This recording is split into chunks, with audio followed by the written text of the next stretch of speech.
Are you sleepy pup? Are you a sleepy, sleepy pup? You don't want to be on camera? You don't want to say hi? Oh boy. Okay. Hello and welcome back to our channel, Working for the Wild. I'm Rachel. Cole is working today, so you just have me for this video. Very exciting stuff. Since we finished up our most recent road trip, we've wanted to put something together that put all of the costs together to share with you guys, because we do get the question a lot of, number one, what goes into planning these kinds of long road trips and how much do they cost? We've been doing these kind of trips for 3 summers now, and we started spending like very, very little. We still don't spend a lot, but I wanted to share all the costs with you so you guys have an idea of what goes into a trip like this. So I'm just going to be upfront and tell you guys the total amount that we spent over the 10-day, 9-night period. It was $1,999.18 to be specific, so just under $2,000. So that's about $1,000 per person, or about $100 a day per person. Maybe that sounds like a lot to you, maybe that sounds like very little to you. It all depends on how you are used to traveling, but that includes everything from gas, lodging, food and alcohol, and activities all rolled into one. So I'm going to break that down. You can see exactly where that money went. So our greatest expense area was definitely in gas. In total, we spent just over $782 in gas. And we traveled about 4,000 miles. We went from Colorado through Utah, through Nevada, out to California, then looped back through Colorado and over to Kansas, and then back to Denver. So we covered a lot of ground. We also took Cole's Ford F-150, which does eat up a lot more gas than, say, even a small SUV, which is what we've traveled in the summers past. So gas we knew was going to be a very big expense for us, especially since we were traveling out to California, and we knew that gas was very expensive in California. But that kind of offset when we went through Kansas, where gas was like $1.90 per gallon or something. But just make sure you are aware of how much gas your vehicle, or the gas mileage of your vehicle, I should say, and know that gas prices will vary depending on what type of areas you're going through. The second largest expense area that we had on our trip was for lodging. We spent $552 total in lodging. That includes everything from campground fees to hotels, Airbnbs, everything all rolled into one. So that's about $61 per night. We definitely could have trimmed some money in this area. We are used to boondocking, so staying in free sites with no amenities. We only did that one night on this entire trip, which is a little strange. Normally we do that a lot more, but we stayed in hotels and Airbnbs, and we paid to stay in certain campgrounds. So I'll give you the breakdown here. The first campground that we stayed in Utah, $18 for one night. The campground that we stayed at in Lake Tahoe was $72 for 2 nights.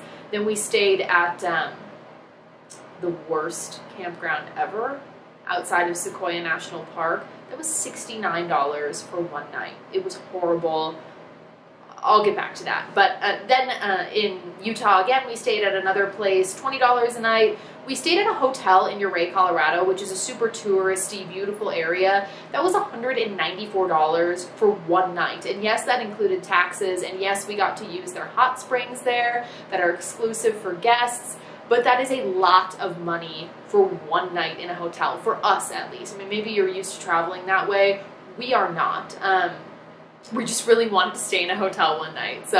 And that was the cheapest one that we could find in Ouray. We stayed one night free at a BLM site outside of Alamosa, Colorado. And then we stayed at an Airbnb for 2 nights in Wichita. That was $179 with taxes and fees and everything for 2 nights. So I personally think that's a pretty good deal for an Airbnb. So another thing to point out about camping is location has a lot to do with the price that you pay. So I mentioned that less than ideal campground outside of Sequoia National Park that we stayed in. We paid almost $70 for one night there just because of the location. It had nothing to do with how nice the campground was. It was gross. There was trash piled up in the bathrooms. It was just horrible. But if we would have found a place maybe 45 minutes to an hour away, we would have paid a lot less, and we probably would have enjoyed our experience more. So just something to think about is a lot of the time you're just paying for the location, not necessarily really nice amenities at a certain place. You can definitely shave some money off this area if you're looking to do a similar trip. You do not need to stay in any Airbnbs. You do not need to stay in any hotels. Again, we are used to camping for free or for very cheap. And some apps that I use to find those sites are Campendium and The Dirt. Both are great resources. You can find very cheap campgrounds or free sites on places like BLM land that you can stay at. So definitely recommend checking those out if you are okay with camping more often. I know some people don't like to camp. Some people would rather stay in a hotel or stay in an Airbnb. That's totally fine. Another option that we've done in the past is plan your route to go through spots where maybe you know people, maybe you have family or friends, and maybe you can stay with them for free. So that is a great option as well. The next largest expense area that we had was for food and alcohol, and we spent a total of just over $480 there, which I believe is roughly $24 per person per day. And that includes groceries that we bought along the way and also eating out. And that even includes random little snacks that we got at gas stations. So it was split pretty evenly, about $220 for groceries and about $220 for eating out, and then miscellaneous snacks on top of that.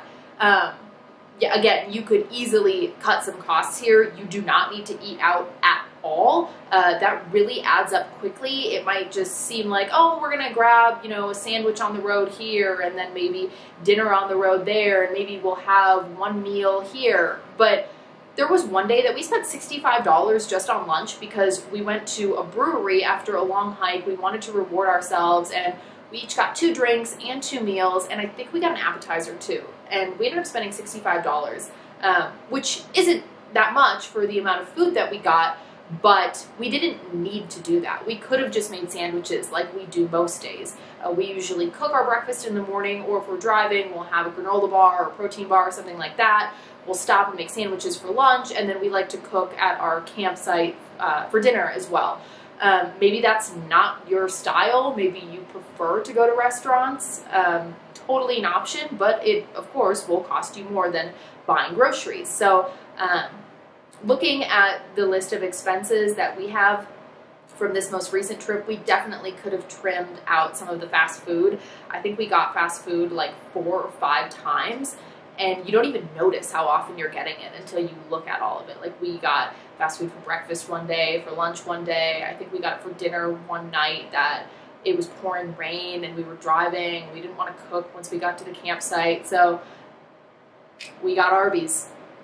We like Arby's. I'll say it. All right, so the next expense area that we have is for activities and experiences, and in this category, we spent just under $185 total, which I don't think that's a lot. Maybe that sounds like a lot to some people, but that includes our America the Beautiful Pass as well. I highly recommend getting one of those if you're planning on visiting multiple national parks.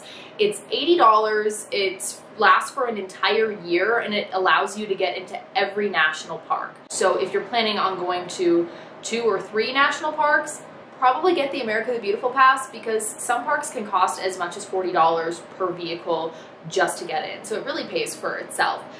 We also spent roughly $30-ish on some souvenirs in Bryce Canyon.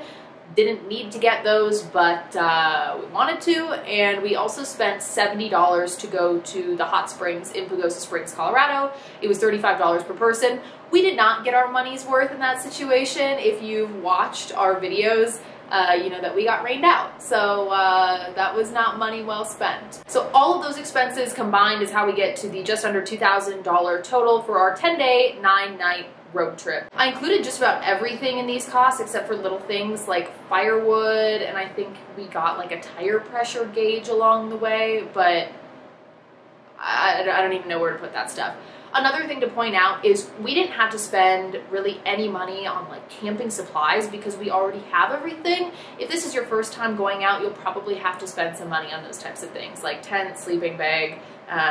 We have like a camping stove and cookware for all of that. So we didn't have to spend any money in that area. Just something to think about. If you are planning this kind of trip, you might want to set aside some money for those things specifically. Thank you so much for watching this video. I hope you guys enjoyed it. We love seeing videos like this, whether it's from full-time travelers or people who went around Europe for a month or people who just do these long road trips for a week or 10 days or whatever. I think it's really interesting to see how other people are spending their money while they're traveling, and it gives us some ideas about how we can travel smarter the next time we go out. So if you enjoyed this video, please like it, subscribe to our channel if you haven't already, hit that little bell so you can get a notification every time we upload a new video. Also comment below, let me know if this was useful in any kind of way, or if you have any other questions about how we travel, where we've traveled, etc. We are trying to upload a video every single week. Hopefully Cole will be with me for the next one, so we will see you guys next time.